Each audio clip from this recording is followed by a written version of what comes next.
ఈ టమాటా మిర్చి వేసి చేశారు. మిర్చి వేసి వేయించి దాన్ని వీళ్ళు ప్రతిరోజు ఆహారంలో పచ్చడి అనేది ఖచ్చితంగా ఉంటుంది వీళ్ళకి. ఆ చట్నీ చేసుకున్నారు. దాంట్లో ఏంటంటే అవి వేశారు. ఇప్పుడు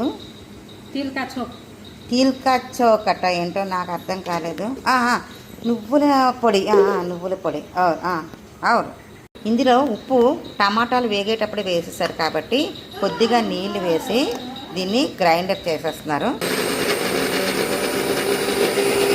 అలా రుబ్బిన ఈ పచ్చడి వీళ్ళు చట్నీ అంటున్నారు. దీన్ని చట్నీ అంటే మనం పచ్చడి అంటాం కదా, చట్నీ అంటున్నారు. చట్నీయే కానీ ఇది అన్నంలోకి, టిఫిన్లోకి కాదు. వీళ్ళు నువ్వుల పొడిని గ్రైండ్ చేసుకొని ఉంచుకున్నారు, వేయించేసి గ్రైండ్ చేసుకున్నారేమో. ఆ పొడిని ఇలాగా అంటే ఒక్కొక్క చట్నీలో ఇలాగ వేస్తుంటారు. ఇత్తడి సామాన్లు అవి కూడా ఇలా పెట్టుకున్నారు. ఇలాగా అంతే అయిపోయింది. ఇక పచ్చడి వీళ్ళింట్లో నలుగురు ఆ నలుగురికి కూడా ఇంత చిన్న కొద్దిగా బహుశా 2 టమాటాలు వేసుంటారేమో, సరిపోతుంది. వాళ్ళకి కొంచెం ఉల్లిపాయలు కావాల్సి ఉంటుంది దానికి.